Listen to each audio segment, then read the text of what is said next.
Bonjour. Alors maintenant qu'on a fini la Torah, qu'est-ce qu'on va étudier? On va étudier Nevim, c'est-à-dire ce qui vient après la Torah. À la mort de Moïse, c'est Josué qui prend la tête du peuple juif, qui traverse le Jourdain pour conquérir Israël. Et tout ça, c'est résumé dans le livre de Josué. Donc maintenant, on va parler du livre de Josué. Je l'ai lu, je l'ai étudié, et je vais vous dire tout ce qui se passe dans ce livre. Donc, Moïse y meurt. Après sa mort, il y a 30 jours de deuil. Avant la fin des 30 jours, Josué, il envoie des explorateurs, 2 jours avant la fin des 30 jours. Et les explorateurs, ils doivent regarder Jéricho, observer la ville, et une fois qu'ils vont dans la ville, ils se font découvrir comme des espions d'Israël. Donc du coup, ils sont recherchés. Ils sont sauvés par une femme qui s'appelle Rachav, qui possède une maison de prostitution. Et du coup, comme leur vie est sauvée par Rachav, qui dit aux habitants de Jéricho, les policiers de Jéricho, qu'il n'y a personne chez elle, eh ben, ils promettent à Rachav qu'ils vont l'épargner quand ils vont attaquer Jéricho. Et donc il leur dit, mettez un fil rouge, un ruban rouge à l'entrée de votre maison, de votre fenêtre, et personne ne va venir tuer les habitants qui sont à l'intérieur. Donc si vous avez si tu as un père, une mère, des cousins, des cousines, mets-les tous dans ta maison, mets le ruban rouge et les Juifs ne viendront pas vous tuer. Voilà. Donc, euh, 5 jours, ils sont bloqués euh, entre Jéricho et le camp d'Israël. Et donc ils reviennent. Et ce qui se passe, c'est qu'à ce moment-là, les Juifs, ils traversent de manière miraculeuse le Jourdain. Il se passe comme pour la mer des Joncs, quand Moïse il a séparé l'eau pour qu'on puisse passer à pied sec. C'est la même chose qui se passe avec le Jourdain. On met l'arche d'alliance dans le Jourdain et l'eau, elle s'ouvre. Voilà. Bon. Euh, Dans le Jourdain, au fond du Jourdain, un homme par tribu prend une pierre qui va être utilisée pour écrire toute la Torah. On va écrire la Torah à l'entrée d'Israël pour que les gens qui rentrent en Israël comprennent que c'est un pays de Torah désormais. Euh, on a l'impression que ces pierres, elles vont être érigées à Gilgal. On va parler de Gilgal un peu plus tard. C'est à l'est de Jéricho. C'est le camp où les Israélites se préparent à attaquer Jéricho. Donc, mais on va voir un peu plus tard autre chose par rapport à ces pierres. Alors, on ne sait pas si c'est les mêmes pierres ou si c'est ces pierres-là. Et on verra. Donc, ils vont à Gilgal, à l'est de Jourdain, et ils doivent se préparer à conquérir Israël, parce que jusque-là, ils ont conquis l'est du Jourdain, qui n'est pas Israël, mais ils l'ont conquis, donc maintenant c'est à eux. Mais ce n'est pas la terre promise, ce n'est pas la terre promise par Dieu, ce n'est pas la terre sainte. Mais ils ont ces territoires. Maintenant, ce qui compte, c'est conquérir Israël. Pour conquérir Israël, il faut se purifier. Comment ils se purifient? Il faut qu'ils se circoncisent. Pourquoi? Parce que pendant le désert, il n'y a que la tribu de Lévi qui s'est circoncis, parce que c'était trop dangereux dans le désert, avec la difficulté de la chaleur, ou je ne sais pas quoi. Les gens ne se sont pas circoncis. Donc, ils se circoncis tous à Gilgal et ils mettent tout leur prépuce à côté de Gilgal. Il y a une colline qui s'appelle Aralot, c'est-à-dire la colline des prépuces. Et ils mettent tout leur prépuce là-bas. Ils se reposent jusqu'à guérison et à Pessar, un petit détail, la manne cesse de tomber parce que le blé est abondant, il vient de l'est du Jourdain, donc ils n'ont plus besoin de manne. À ce moment-là, Josué, il rencontre un ange devant Jéricho et il apprend comment obtenir Jéricho, comment conquérir Jéricho de manière miraculeuse. Grosso modo, c'est 7 jours, chaque jour on fait un tour autour de Jéricho avec une corne en silence. Et le 7e jour, on fait 7 tours et on fait du bruit, on met la corne et la muraille, elle tombe. Bref, c'est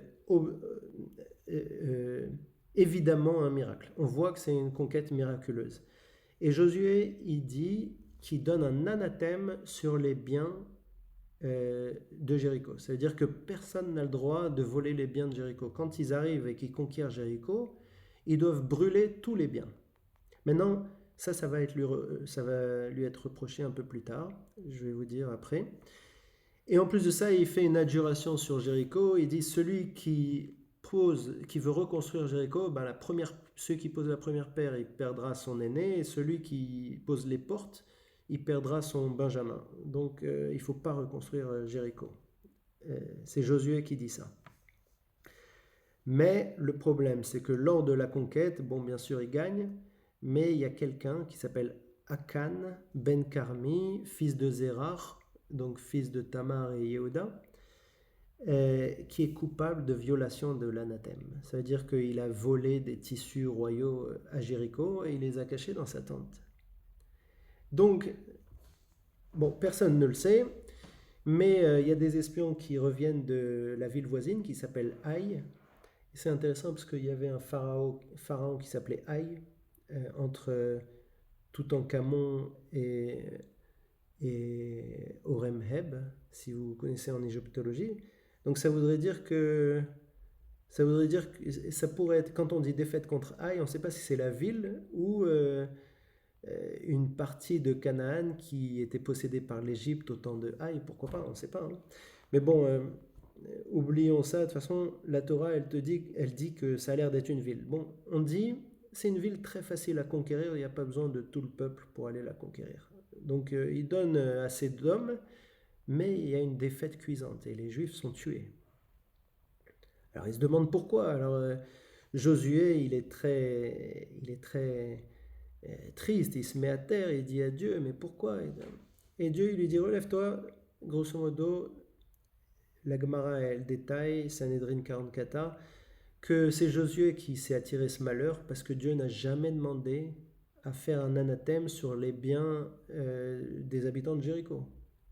Il connaît la nature de l'homme. Si jamais il y a une conquête, ben, vous pouvez prendre les biens, il n'y a pas de problème. Maintenant, le truc, c'est que le fait qu'il ait mis un anathème, donc il est le représentant il est le guide d'Israël. Il parle au nom de Dieu, même si c'est pas Dieu qui lui a dit. Donc, s'il dit quelque chose et que c'est pas respecté, on peut pas laisser ça impuni, puisque sinon ça serait un chilul Hashem, ce serait une profanation du nom de Dieu.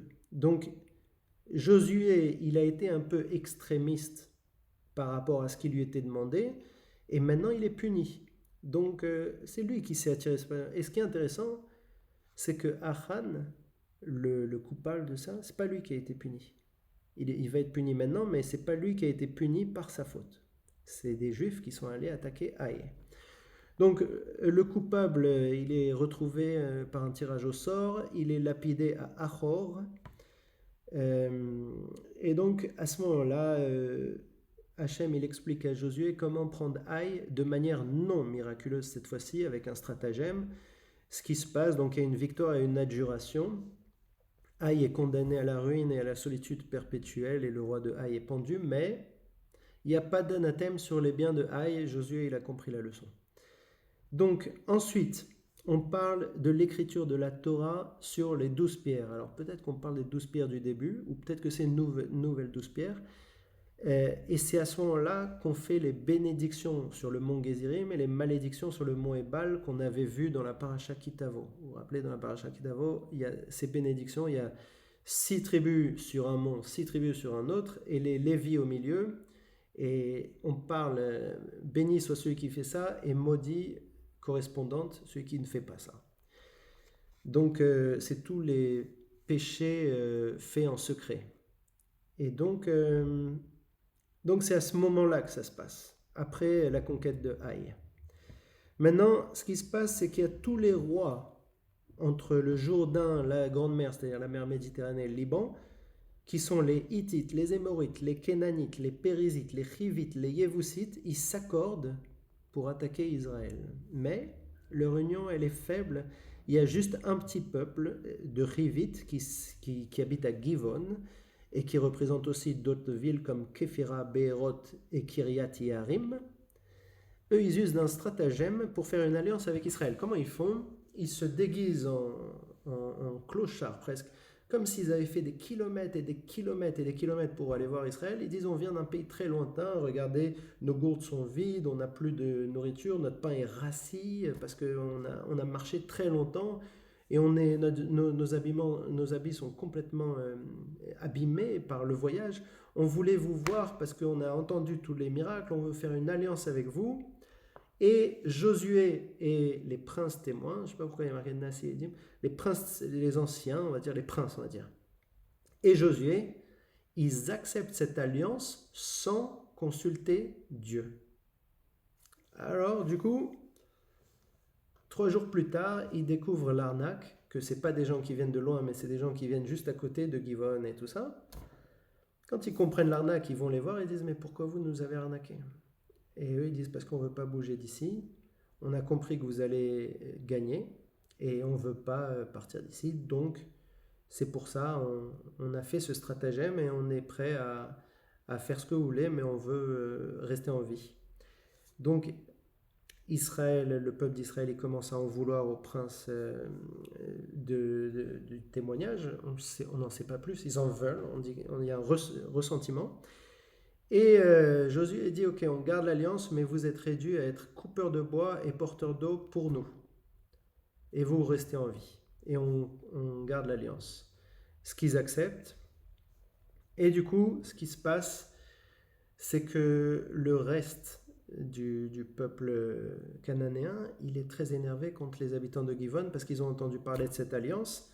Et Adoni-Tzedek, le roi de Jérusalem, il complote avec Horam, roi de Hébron, Émorite, Piram, roi de Yarmout, Yafia, roi de Lachish, et roi de Eglon à Dévir, pour attaquer Givon, et sans doute les autres villes qui représentent. Et donc Givon, ils appellent Israël à l'aide. Josué, il bat les 5 rois. Les 5 rois se réfugient dans une caverne de Makeda. Ils mettent une grosse pierre sur la caverne pour l'enfermer. Et là, il se passe quelque chose de miraculeux. Pour battre toute l'armée de ces 5 rois, Josué, il arrête la course du soleil et de la lune. Le soleil et la lune s'arrêtent dans le ciel. C'est un moment unique dans toute l'histoire de la Torah. Il n'y a jamais quelque chose qui s'est passé comme ça avant, jamais quelque chose qui s'est passé comme ça après. Ah, remarque, peut-être Moïse, il avait fait un truc similaire avec le soleil. Ouais, il avait fait un truc similaire. Donc il y a Josué, il fait ça, et Moïse, c'est tout. Donc ce qui se passe, il finit l'armée, ensuite il sort les chefs de la caverne qui ont été piégés par les Juifs, et il demande aux princes d'Israël de mettre leurs pieds sur le cou des rois, et ensuite il pend les rois jusqu'à la nuit, il les détache, il les enterre. Donc à ce moment-là, il conquiert Makeda, Livna, Lachish, Gezer, Eglon, donc les 5 villes des 5 rois, aussi Hébron, Dévir, Kadesh Barnéa, jusqu'à Gaza, et Goshen jusqu'à Givon. Bon, y a des villes, on sait où c'est, il y a des villes, on n'est pas sûr. Mais, d'ailleurs, Hébron, on n'est pas sûr, mais on croit savoir où c'est. Ensuite, il y a Yavin. Yavin, c'est le roi de Hatzor. Il entend tout ça. Il est à la tête de plusieurs royaumes, Yavin. Il est à la tête de Yorav, roi de Madan. Juste un truc, Yavin, ça veut dire qu'il comprend. Lui, il comprend.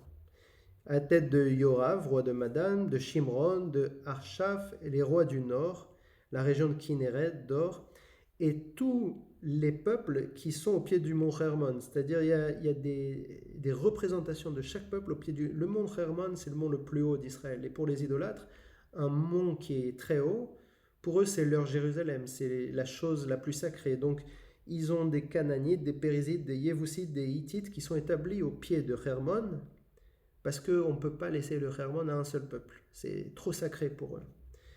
Donc voilà, tout cela, ils vont comploter contre Israël et ils vont se réunir pour livrer bataille à Mérom contre Josué. Et Hachem, il dit à Josué, tu vas les battre et tu vas couper le jarret de leurs chevaux et brûler tous leurs chars. Donc c'est ce qu'il fait. Josué, il vainc tous ces rois. il prend Hatzor dans tout le pays, Goshen, puis le mont Halak, jusqu'au Liban, jusqu'au mont Hermon. C'est une longue guerre, il y a marqué. Et c'est vu comme un reproche, parce que apparemment, dans la Gemara, ils disent que Josué, il a prolongé cette guerre exprès pour prolonger ses jours. Il n'a pas voulu aller vite faire le commandement comme Moïse, il était très rapide pour faire les commandements. On verra ça un peu plus tard. Et donc, en plus de tout ça, il marche contre les Anakites de Hebron, Devir, Anav, et il n'y a plus d'Anakites sauf à Gaza, Gath et Ashdod. Donc, il a détruit beaucoup de peuples. Voilà. Après, il liste tous les rois qui sont battus à l'est du Jourdain. Ça, c'était à l'époque de la Torah. Il y en a 2 rois, Og et Sichon. Et ensuite, les 31 rois qui sont conquis à l'ouest du Jourdain, ils sont listés. À partir de là, on dit Josué est vieux et le travail n'est pas terminé. Il donne là une liste des territoires à prendre et on commence à faire la répartition des territoires à l'est du Jourdain. Donc, la répartition à l'est du Jourdain, on sait que c'est 2 tribus et demie, Ménassé, Gad et Ruben. Et maintenant, on va faire la répartition des territoires à l'ouest pour les 9,5 tribus qui restent. Donc déjà, tout de suite, Caleb, il va réclamer son dû, parce qu'on avait vu dans la Torah qu'il était allé à Hebron. On avait vu dans les explorateurs, il faut que j'aille un peu plus loin dans ça, parce que vous allez voir, il y a quelque chose d'intéressant dans Yoshua. Caleb, avec les 10 explorateurs à l'époque de Moshe, il a exploré le pays d'Israël pour savoir si on pouvait le conquérir ou pas. Les 10 explorateurs ont dit du mal d'Israël et Caleb et Yehoshua ont dit du bien d'Israël. Et à un moment, il y a marqué que les explorateurs ils sont allés visiter Israël et ensuite il y a marqué au singulier et il est allé voir Hebron. Les commentateurs disent c'est Caleb qui est allé se recueillir au tombeau des patriarches, parce que c'est là-bas que sont enterrés Abraham, Israël et Yaakov.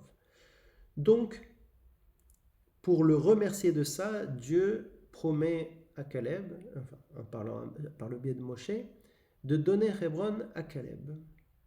Donc là, maintenant Caleb, il se rappelle de cette promesse, c'est 40 ans plus tard, parce qu'ils ont été punis, le peuple juif a été puni que les 10 explorateurs ont dit ça et que tout le monde les a crus. Ils ont été punis de 40 ans dans le désert. Donc 40 ans plus tard, Caleb, il doit réclamer sa promesse. On m'a promis Hebron, maintenant donne-moi Hebron. Et Josué, il se rappelle. Donc il décrit tout le territoire de Yehuda, parce que Caleb, il fait partie de la tribu de Juda. Et il rappelle l'attribution de Hebron à Caleb. Voilà. Donc 2 fois. D'abord, il dit oui, tu vas avoir Hebron. Et ensuite, il va plus loin, il décrit tout le territoire de Juda, tout le contour. Et il répète, et Hebron, on va le donner à Caleb. À ce moment-là, Caleb, il fait quelque chose. Je ne sais pas si c'est mal. Je n'ai pas encore la réponse. Ça me paraît mal. Mais d'après Rambam, ce n'est pas quelque chose de mal. Alors je le soumets à vous. Caleb, il veut conquérir Kiryat Sefer. Et il dit, celui qui arrive à conquérir Kiryat Sefer, je lui donne ma fille. Celui qui arrive à conquérir Kiryat Sefer, ça veut dire la ville du livre en hébreu, c'est Othniel ben Kenaz, c'est le frère de Caleb. Donc le frère de Caleb, il récupère la fille de Caleb et il se marie avec la fille de Caleb. Est-ce qu'un oncle et une nièce peuvent se marier entre eux? C'est pas spécifiquement interdit dans la paracha de Doshim, mais ça paraît ne pas être dans l'esprit de la Torah, puisque la tante et le neveu, c'est complètement interdit. C'est une harayot, c'est très très grave. Donc l'oncle et la nièce, on a l'impression que c'est interdit. Or, Rambam a l'air de dire que c'est permis, c'est même peut-être une mitzvah, surtout si c'est la fille de sa sœur. Bon, là, c'est la fille de son frère, mais la fille de son frère aussi. C'est permis, en tout cas. Donc, moi, je croyais que c'était interdit. C'est pour ça que je crois que c'est après qu'il va perdre Hebron, mais on va y venir. Donc, Caleb, il promet sa fille Arsa à celui qui conquiert Kiryat Sefer, qui est renommé Dévir, et Othniel ben Kenas, qui sera un juge plus tard, qui va retrouver toutes les lois que Josué a perdues, parce qu'il habite à Kiryat Sefer, la cité du livre. Eh bien, il conquiert la ville et il s'unit à la fille de Caleb. Donc, les Yévousiens, il ne faut pas confondre les Yévousiens et les Yévousites. Les Yévousites, c'est un peuple, et les Yévousiens, c'est les habitants de Yévous, qui sont philistins, donc ils ne sont pas Yévousites. Donc les Yévousiens, ils sont non dépossédés et ils restent à Jérusalem. D'après Rachi, c'est à cause du serment de Abraham et Avimelech qu'on a dans la Torah. Avimelech, c'était le roi des Philistins. Il a fait on avait vu ça, je ne sais plus dans quel paracha. C'était dans la Genèse, dans Bereshit. Je ne me rappelle plus quel paracha exactement. Mais grosso modo, il avait fait une alliance avec Avimelech pendant 3 générations et ils ne sont pas encore morts, la 3e génération. Donc, les Yévousiens, ils sont non dépossédés ici. Ensuite, on décrit le lot d'Éphraïm. On dit que les Kénanites ne sont pas expulsés et ils sont assujettis à un tribut. Ça, quand il y a quelque chose comme ça veut dire que les non-juifs païens qui sont sur le territoire d'Israël, ils ont le droit d'accepter les 7 lois noachides. S'ils acceptent les 7 lois noachides, on peut les laisser tranquilles. Mais sinon, il faut les exterminer. Là, ils acceptent les 7 lois noachides qui sont des lois très simples. Ne pas tuer, ne pas être cruel, des choses très simples. Il faut les revoir. Quand on dit, par exemple, ne pas manger une partie d'un animal vivant, c'est en fait ne pas être cruel. Ne pas coucher avec la femme d'autrui. Voilà. S'ils acceptent ces lois-là, des lois minimum de société, à ce moment-là, ils peuvent vivre. Mais en général, ils n'acceptent pas ces lois-là, c'est pour ça qu'ils se battent. Et aussi, il n'y a pas d'idole en Terre Sainte. Ensuite, on décrit le lot de Manassé. On commence par décrire le lot de Machir, qui est l'aîné de Manassé, qui est belliqueux. Et comme il est belliqueux, on lui donne le territoire en dehors de la Terre Sainte, c'est-à-dire Bashan et Gilad. C'est à l'est du Jourdain, c'est les territoires qui ont été conquis avant le livre de Josué, c'est-à-dire à l'époque de Moshe. Et ses fils, il a plusieurs fils, il a Aviezer, Chelek, Azriel, Shechem, Chefer et Shemida. Chefer, l'avant-dernier, c'est le père de Tselophad, son premier-né c'est Tselophad, à Chefer.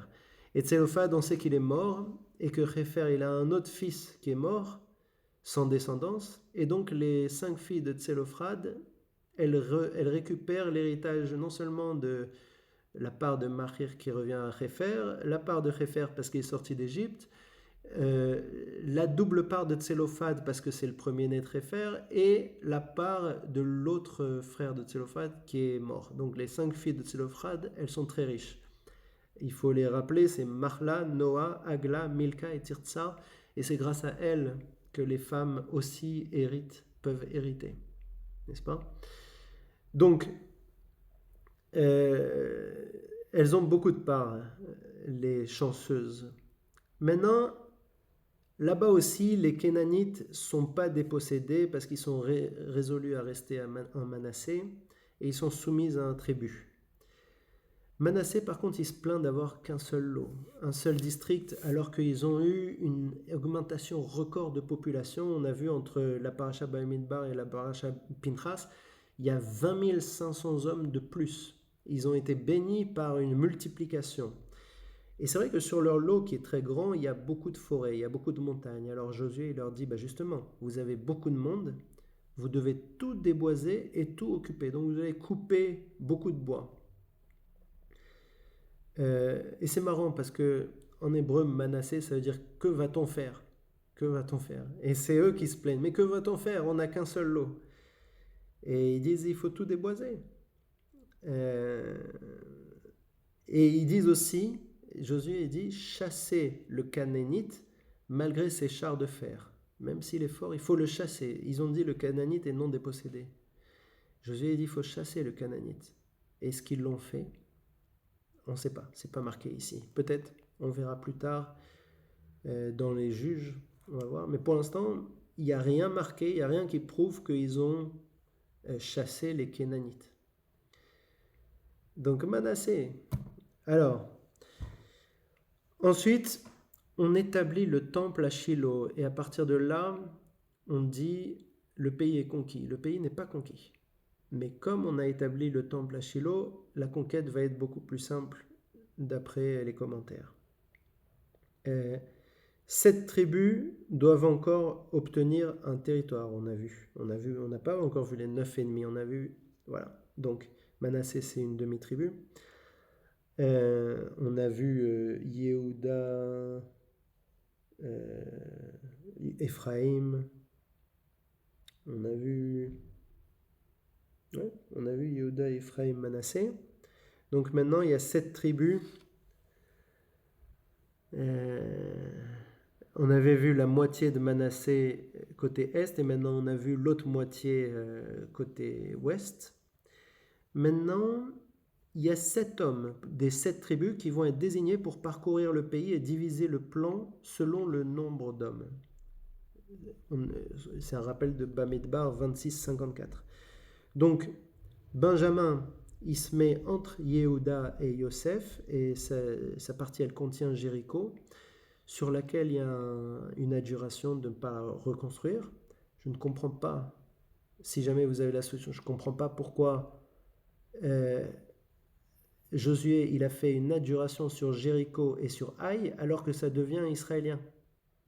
Pourquoi c'est interdit de reconstruire des villes qui sont israéliennes maintenant? Elles sont plus idolâtres. Bon. Et c'est Benjamin qui a une ville qu'on n'a pas le droit de reconstruire, donc Jéricho. Et Benjamin, il partage Jérusalem avec Yehuda. Le temple est sur le territoire de Benjamin. Donc il y a une description géographique du lot de Benjamin. Ensuite, on parle du lot de Simon. Le lot de Simon, il va être au milieu de Yehuda, parce que Yehuda, il a un territoire trop grand. Donc, on avait vu ça. Simon, c'est un taureau qui n'est pas facilement gérable, et Yehuda, c'est un lion, il va calmer le taureau. Et donc, Yehuda, il s'occupe de Simon. Il a 13 plus 4 villes avec leurs campagnes, dont Beersheba. Ensuite, le lot de Zvouloum, 12 villes. Quand je dis les villes, c'est avec la campagne, la région, c'est pas que la ville. Issachar, il a 16 villes. Asher, il a 22 villes. Naphtali, il a 19 villes. Dan, il a 17 villes, dont Bnei Brak, plus la terre devant Yafo, c'est-à-dire Tel Aviv, actuelle, qui n'existait pas du tout à l'époque. Et ils ont ajouté les Shem qu'ils ont conquis. On ne sait pas ce que c'est les Shem. Rashi dit que c'est la même chose que l'Aïch qu'on voit dans les Juges 18, 7, 14, mais j'ai pas encore vu les Juges, on verra ça la prochaine fois. Et Josué, qui fait partie de Éphraïm, il obtient Timnat Sera en Éphraïm sur l'ordre de Dieu. Chaque ville donnée avec sa campagne, il y a une description de chaque territoire, et le partage a été fait au sort à Shiloh par Josué, Élazar et les anciens. Élazar, c'est le Kohen Gadol de ce temps-là, puisque Aaron est mort avant Moïse. Élazar, c'est le premier fils de Aaron. Non, c'est pas le premier fils, c'est le 3e fils. Ces 2 premiers sont morts. Donc voilà. Ensuite, alors voilà, vous vous rappelez l'histoire de Caleb avec Hébron. Bon, maintenant on va aller voir quelque chose de très bizarre. On a 6 villes refuges pour les meurtriers involontaires. On a déjà désigné 3 villes refuges dans la Torah à l'est du Jourdain. Maintenant, on va chercher 3 villes refuges à l'ouest du Jourdain, c'est-à-dire en Terre Sainte. Et ces 3 villes, elles vont être tirées au sort. Et ces 3 villes sont Kadesh, en Galilée, en territoire de Naphtali, Shechem, en territoire d'Éphraïm, et Hébron, en territoire de Yehuda. Alors, qu'est-ce qui se passe? Caleb, il veut Hébron. Alors, pourquoi? Parce qu'il a pris à Hébron quand il a fait l'exploration d'Israël. Dieu il lui dit, tu vas avoir Hébron. Moshe il dit, tu vas avoir Hébron. Yehuda, il répète 2 fois, oui, on te donne Hébron. On tire au sort, bam, Hébron, il devient une ville de meurtriers involontaires, c'est-à-dire ville de Cohen. C'est les Cohen qui possèdent Hébron. On prend Hébron à Caleb, de son vivant, juste après lui avoir donné, et on le donne aux Cohen. Qu'est-ce qu'il nous fait là? Qu'est-ce qu'il nous fait Dieu? Parce que le tirage au sort, c'est Dieu qui décide. Vu que ça a marché pour Achan, on a tiré au sort qui était le coupable de briser l'anathème et c'est tombé sur Achan. Donc ça veut dire que le tirage au sort, ça marche du tonnerre. C'est Dieu qui décide du tirage au sort. Dieu, il décide d'enlever Hébron à Yehuda. C'est pour ça que moi je croyais que c'est le fait que Yehuda, que Caleb, il a promis sa fille à son frère, c'était mal vu par Dieu et donc il lui a enlevé Hébron. C'est ça que je me suis dit. Mais apparemment c'est permis. C'est même limite une bonne action de le faire. Donc, je ne sais pas pourquoi Hébron a été enlevé à Caleb. Peut-être que c'est vu comme quelque chose de bien de donner sa ville au Cohen et que c'est pour remercier Caleb que sa ville est donnée au Cohen. Je ne sais pas. En tout cas, Caleb, il obtient tous les champs et la région qui est autour de Hébron. Mais la ville elle-même, il doit la donner au Cohen pour les meurtriers involontaires. Vous vous rappelez de cette loi? Un meurtrier involontaire, une fois qu'il a tué quelqu'un sans faire exprès, il court vers la ville du Cohen, une des 3 villes ou des 6 villes, enfin 3 villes à l'est, 3 villes à l'ouest. Il court vers l'une de ces villes, devant les portes, il expose son cas, on le laisse rentrer si on est convaincu que c'est un meurtre involontaire, il est jugé. S'il est complètement innocent, eh ben, dans ce cas-là, il retourne chez lui, il n'est pas inquiété. Parce que s'il n'est pas accepté dans la ville, la famille de la victime a le droit de le tuer. Si jamais on tue la fille de quelqu'un, par exemple, par inadvertance, même c'est pas voulu, le père il a le droit d'arriver et de tuer le mec. Donc c'est pour ça qu'il doit courir vers la ville de refuge. Ensuite, dans la ville de refuge, il va être jugé. S'il est acquitté, c'est-à-dire c'est vraiment pas de sa faute, vraiment c'était la fille qui a fait une erreur, lui il y est vraiment pour rien. À ce moment-là, il rentre chez lui et le père n'a pas le droit de le tuer. S'il le tue, le père est coupable de meurtre. Et il est jugé, il est tué. Parce que là, c'est pas un meurtre involontaire. Par contre, s'il est jugé coupable de meurtre involontaire, c'est-à-dire il était en train de faire de la construction, il y a un parpaing qui est tombé, il n'a pas fait exprès, il ne connaissait même pas la victime, il ne haïssait pas la victime, mais elle est passée dessous, il n'a pas pris ses précautions, et bien dans ce cas-là, il doit rester dans la ville refuge jusqu'à la mort du Kohen Gadol. Quand le grand Kohen est mort, à ce moment-là, il peut rentrer chez lui et le père n'a pas le droit de le tuer. Mais s'il ne reste pas dans la ville, s'il sort de la ville, le père de la fille, il a le droit de le tuer. Donc c'est comme ça le système légal du meurtrier involontaire. Je rappelle juste que les villes à l'est du Jourdain, donc il y a 3 villes à l'ouest qu'on a dit, 3 villes à l'est, c'est Betser en Réhouven, Ramoth à Gilad en Dan, Golan dans le Bashan, dans le territoire de Manassé. On a vu ça dans Dvarim 4, 43. Donc, ensuite, les tout derniers, qui sont en fait les premiers, ont réparti les villes des Lévis. Donc, quand je disais les meurtriers involontaires, c'est les villes de Cohen. Maintenant, il y a les Lévis, le territoire de Lévi. Donc, les Lévis n'ont pas le droit à un territoire, mais ils ont le droit à des villes. Des villes avec 2000 coudées autour, c'est pas gros chose, 2000 coudées. Mais ils n'ont pas des grands territoires, des grandes campagnes. Donc, il y a 3 familles de Lévi, il y a les Kehati, les Gershoni et les Merari. Les Kehati, c'est là où il y a Aaron et Moïse, n'est-ce pas? Donc Aaron, c'est lui le premier dont on parle, c'est lui le Kohen, donc c'est lui qui a la priorité. Il a 13 villes dans les territoires de Yehuda, et donc Shimon c'est dans Yehuda aussi, et Benjamin. Donc il y a des villes Shimon, des villes de Yehuda, des villes de Benjamin qui sont données au Kohen. Le reste des Kehati, c'est-à-dire ceux qui ne sont pas descendants de Aaron, comme Moïse par exemple, eux, ils ont 10 villes en Éphraïm et Dan et Manassé. Ensuite, les Kehati, ils ont 4 familles. La famille d'Amram, c'est Aaron et Moïse.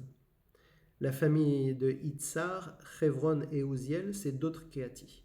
Donc voilà, dans tous ces Kéhati, on pourrait être impressionné que Aaron, qui est juste un fils de Kéhat, donc le fils d'Amram, il a 13 villes.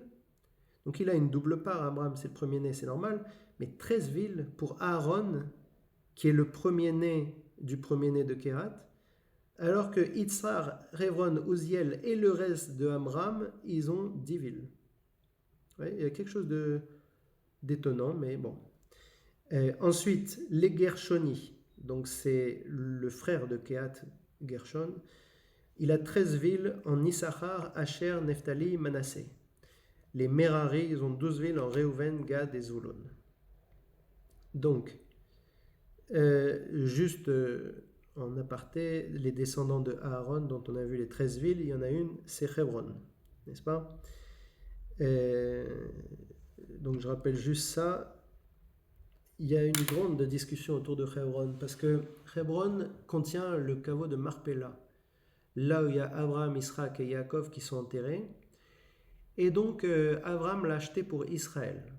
Donc peut-être que Dieu... En fait, on n'avait pas le droit de promettre Hebron à Caleb, parce que Hebron doit appartenir à tout Israël, pas juste à Yehuda. C'est pour ça que c'est donné à Aaron le Kohen Gadol, parce que le Kohen Gadol, c'est entre guillemets la propriété de tout Israël. Mais peut-être qu'on ne pouvait pas se permettre de le donner à Caleb. Donc on donne à Caleb toute la campagne de Hebron, mais pas Hebron, parce qu'il y a le caveau de Marpella. Il y a un autre truc qui est un peu bizarre, c'est que Caleb ben Yefouné, donc, son nom, c'est exactement le même mot que chien, Kalev. Les mots en hébreu ont une signification, donc chien ça se dit Kelev en hébreu, et Kalev ça veut dire aussi comme avec le cœur. Et c'est vrai que le chien, c'est un animal qui ne vit que par le cœur, il ne vit que par l'amour, tout ça. Et c'est pas quelque chose de forcément bien, puisque l'argent qu'on se fait sur la vente d'un chien, on n'a pas le droit de l'utiliser pour le temple, c'est-à-dire que c'est pas pur. Donc il y a en même temps une notion impure et méprisante, et en même temps le lève, c'est quelque chose de très important. Le cœur, c'est quelque chose de très important. Par exemple, c'est dans le loulav qu'on fait en ce moment, on est en plein Sukkot. Loulav, c'est lou, lave. Elle lève, c'est lave, lève, c'est la même chose. C'est le cœur. Les Lévi, pardon, c'est avec lève, vav, c'est avec lève, vav, pas avec lève bête. Mais les Lévi, ils sont au cœur de la Torah, ils sont au milieu de la Torah, c'est le Sefer Vaikra. Le Sefer qui est au cœur de la Torah, c'est le Lévitique, on appelle ça. Quand on se balade dans le désert, les Lévis, c'est la tribu qui est au milieu, donc qui est au lève du peuple juif. On met où l'Arche d'Alliance? Au cœur du peuple juif. Bref, il y a quelque chose, Kalev, c'est comme le cœur, donc c'est pas tout à fait le cœur, mais c'est comme le cœur. Donc il y a quelque chose peut-être dans ça, mais j'ai pas vraiment compris, pour vous dire la vérité, pourquoi Hebron a été prise de Kalev si elle lui a été promise. Même si c'est pas clair que ça lui a été promis, enfin c'est clair dans Josué, mais c'est pas clair dans la Torah. C'est les commentaires qui disent ça. Donc il y a quelque chose de bizarre sur Hebron qui est non résolu, dont j'ai pas trouvé la solution. Donc à partir de là, on dit à Réhouven, Gad et Manassé qui habitent à l'est du Jourdain, merci pour tout ce qu'ils ont fait. Ils ont tenu leur parole, ils ont conquis le territoire d'Israël comme ils l'avaient promis. Au lieu de s'installer dans leur territoire et de laisser les Juifs se bagarrer, ils ont été à la tête de l'armée et ils se sont bien bagarrés. On leur dit, la guerre est finie, vous pouvez rentrer chez vous. Quand ils rentrent chez eux, ils font une sorte de stèle à l'entrée d'Israël et ça engendre un quiproquo. Parce que dans les autres tribus, ils voient cette stèle dans la banlieue du Jourdain. Il y a une ville apparemment qui s'appelle Yarden, qui s'appelle Jourdain. Et ils voient cette stèle et ils disent, mais qu'est-ce qui se passe? Ça veut dire qu'on a l'interdiction de faire une stèle en dehors du temple. Maintenant que le temple est établi à Shiloh, c'est interdit. Avant, c'était permis, on a fait une stèle au mont Ebal et au mont Gézérim, mais maintenant c'est interdit. Alors ils font une stèle, ça veut dire qu'ils abandonnent Dieu, ça veut dire qu'ils deviennent idolâtres. Donc les Juifs se préparent à la guerre contre ces trois tribus. Ils arrivent, euh, il y a Josué avec les anciens qui arrivent, et il leur dit, qu'est-ce que vous avez fait à Yarden? Vous avez fait une stèle, ça veut dire que vous abandonnez Dieu. Et eux, ils disent, non, c'est un quiproquo. Nous, on a fait cette stèle pour que les Juifs se rappellent que nous, on fait partie de votre peuple. C'est-à-dire qu'on ne veut pas que vos enfants, plus tard, disent, ce qui est à l'est du Jourdain, c'est pas Israël, donc eux, ceux qui habitent là-bas, c'est pas notre peuple. Voilà. Bon. Après explication, la guerre fratricide est évitée de justesse. On ne sait pas très bien pourquoi il y a ce passage. Peut-être que ça présage qu'il va y avoir des soucis un peu plus tard. En tout cas, pour l'instant, la guerre est évitée. Israël ne rentre pas en guerre contre Gad, Manassé et Rouven. Ensuite, Josué est vieux. Il rappelle au peuple juif que Dieu a tenu toutes ses promesses. Il a donné toute la terre d'Israël au peuple juif. Alors, il faut faire très attention à ne pas briser l'alliance qu'on a fait avec Dieu.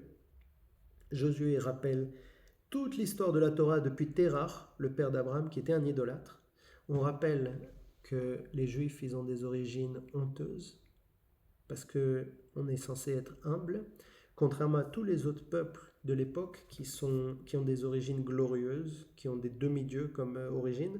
Non, les Juifs, ils ont des origines idolâtres, c'est-à-dire en dessous de l'hérésie. C'est vraiment l'idolâtre, si vous voulez, c'est vu comme aujourd'hui on verrait l'animisme. C'est-à-dire c'est même pas une religion, c'est une croyance primitive, une tribu primitive, quoi. Donc il rappelle les origines modestes du peuple juif, il confirme l'alliance entre Dieu et le peuple juif et il met en garde contre le fait de briser l'alliance. Les Israélites seront respectueux de l'alliance jusqu'à la mort de Josué et les vieillards. Ils ne disent pas s'ils sont respectueux après. À mon avis, ça va mal se passer après, mais on le verra dans le livre suivant. Josué meurt à 110 ans, alors que Moshe était mort à 120 ans. Il sera enterré, et d'ailleurs, Josué, il a prolongé la guerre pour prolonger ses jours, et il a perdu 10 ans. Ça montre que finalement, il n'a pas gagné au change. Il sera enterré à Timnath-Sera, en Éphraïm, au nord du mont Gaash. Yosef, lui, on se rappelle de Yosef maintenant, à la fin du Sefer Josué, mais sans doute, c'est pas chronologique, sans doute ça a été pensé avant. Il est enterré à Shrem, là où il avait été enlevé. Vous vous rappelez, Yosef avait été enlevé par ses frères et vendu en esclavage à des Arabes qui l'ont ensuite vendu aux Égyptiens. Des Arabes qui à l'époque étaient des païens, ils n'étaient pas du tout musulmans. Et les Égyptiens qui étaient le peuple où Joseph va devenir le deuxième du pharaon. Elazar, le Kohen Gadol, il meurt et il est enterré sur la colline de Pinhas en Éphraïm.